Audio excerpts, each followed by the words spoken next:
श्री शक्ति नमः। ओम श्री शक्ति नमः। ओम श्री शक्ति नमः। भगवान शिव के कृष्ण दर्शन नामक अवतार की कथा। नंदीश्वर जी कहते हैं, चरण कुमार जी, भगवान शंभु के उत्तम अवतार का नाम कृष्ण दर्शन है। जिसने जिसने राजा को ज्ञान प्रदान किया था, उसका वर्णन करता उषरादेव नामक मनु के दो इष्ट बाहु आदि पुत्र थे। उनमें का नाम नवक था, जिनका पुत्र नावक नाम से प्रसिद्ध है। नावक के ही पुत्र अंबीरी हुए, जो भगवान विष्णु के थे तथा जिनकी ब्राह्मण व्यक्ति देखकर उनके ऊपर प्रसन्न हुए थे। तब उन्हें अम्बरीश के पितामह जो नवक गए हैं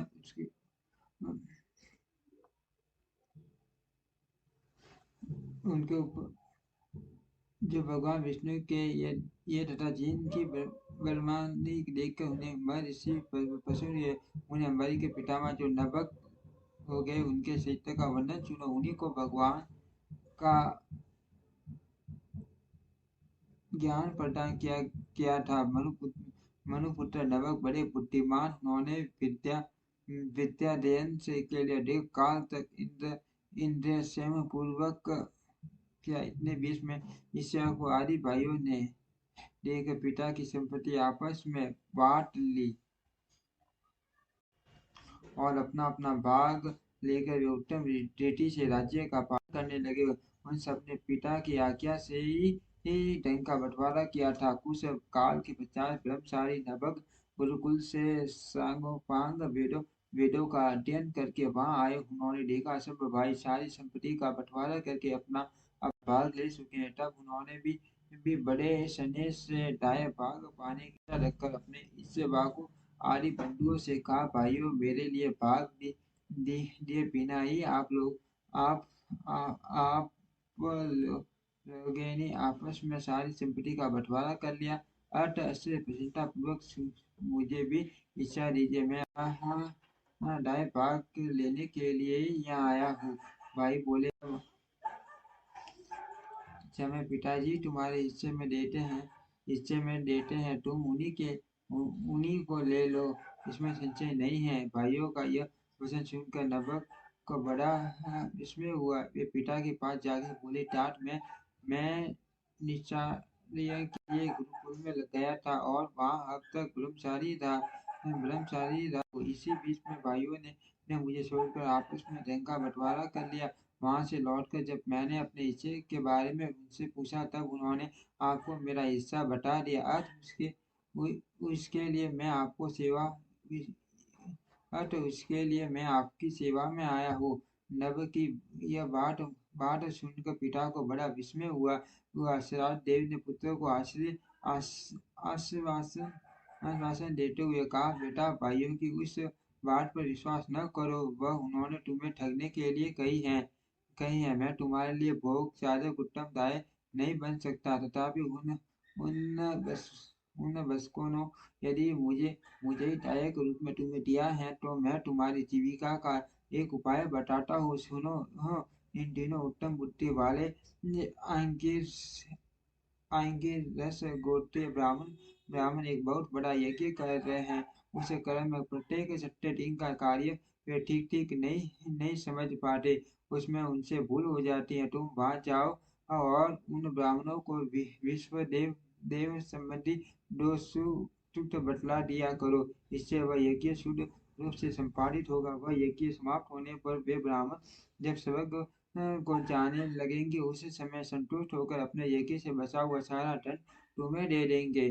पिता की यही बात सुनकर सत्यवादी नवक बड़ी प्रसन्नता के साथ उस उत्तम यज्ञ में गए। उन्होंने वहां सत्य दिन के क्रम में बुद्धिमान मनु पुत्र ने वैश्व देव संबंधी दोनों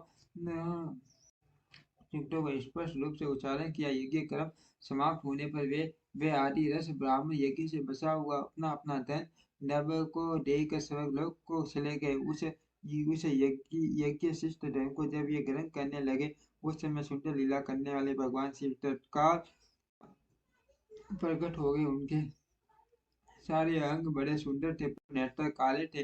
उन्होंने नर पक्ष से पूछा, तुम कौन हो जो इस धन को ले रहे हो? ये तो मेरी संपत्ति है, तुम्हें किसने यहाँ यहाँ भेजा है, ये सब बातें ठीक ठीक बताओ। नपुंसक ने कहा ये तो यज्ञ से बसा हुआ धन है जिसे ऋषियों ने मुझे दिया है। अब यह मेरी संपत्ति है, इसको लेने से तुम मुझे कैसे रोक रहे हो? कृष्णदर्शन ने कहा ठाठ हम दोनों दोनों के इस झगड़े में तुम्हारे पिटाई पंच रहेंगे, जाकर उनसे पूछो और वे जो निर्णय दे उसे ठीक ठीक यहाँ आकर बताओ। उनकी बातों सुनकर नव के पिता के पास जाकर उत्तर प्रश्नों को उनके सामने सामने रखा। सहदेवों को कोई पुरानी बात याद आ गई और उन्होंने भगवान शिव के चरण कमलों का चिंतन करते हुए कहा। मनु बोले तात वे पुरुष जो तुम्हें वह धन लेने से रोक रहे हैं, वे साक्षात भगवान शिव हैं। यह तो संसार की सारी वस्तु हुई उन्हीं की है, परंतु यज्ञ से प्राप्त हुआ धन पर उनका उनका अधिकार है। यज्ञ करने से जो धन बच जाता है उसे वज्र का भाग निश्चित किया गया है। अतः यज्ञ विशिष्ट वस्तु ग्रहण करने के अधिकारी श्री महादेव जी ही उनकी इच्छा से ही दूसरे लोग उस वस्तु को ले सकते हैं। भगवान श्री थे तुम पर कृपा करने के लिए ही वहाँ वहाँ डाल के आए हैं। तुम वहीं जाओ और उन्हें प्रसन्न करो और अपने अपराध के लिए क्षमा मांगो और प्रणाम पूर्वक उनकी स्तुति करो। नवक पिता की आज्ञा से वहां गए और भगवान की को प्रणाम करके हाथ जोड़कर बोले महेश्वर वह सारी ये देवी आपकी है, आपकी है। फिर यज्ञ से बसे हुए धन के लिए तो नहीं क्या है, निश्चय ही इस पर आपका अधिकार है। यही मेरे पिता ने निर्णय दिया है। नाथ मैंने यथार्थ बात न जानने के कारण ब्रह्म बस जो कुछ कहा है, मेरे उस अपराध के को क्षमा कीजिए। मैं आपके चरणों में मस्तक रखकर यह प्राप्त करता हूँ कि आप मुझे प्रसन्न हो। ऐसा कहकर नव ने अत्यंत दीनता पूर्ण हृदय से हाथ जोड़ महेश्वर कृष्ण दर्शन का स्तुति किया।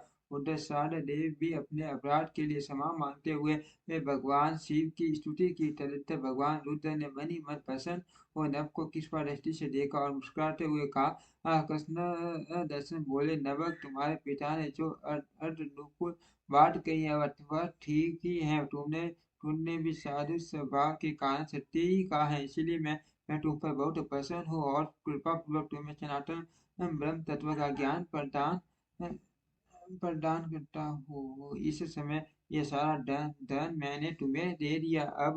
ह- अब अंत में मेरी कृपा से तुम्हें सदगति प्राप्त होगी। ऐसा ऐसा कहकर भगवान रुद्र सबके देखते ही देखते अंतर ध्यान हो गए। सारे देव भी अपने पुत्र नरभग के साथ अपने स्थान को आए। इस लोक में विपुल भोगों का उपभोग करके के वे भगवान शिव के धाम में चले गए। ब्राह्मण इस प्रकार तुमसे मैंने भगवान शिव के कृष्ण दर्शन नामक अवतार का वर्णन किया। जो इस आख्यान को पढ़ता और सुनाता है उसे संपूर्ण मनोवांछित फल प्राप्त हो जाते हैं। ओम श्री शक्ति नमः। ओम श्री शक्ति नमः। ओम श्री शक्ति नमः। ओम श्री शक्ति नमः। ओम श्री शक्ति नमः। ओम श्री शक्ति नमः। ओम श्री शक्ति नमः।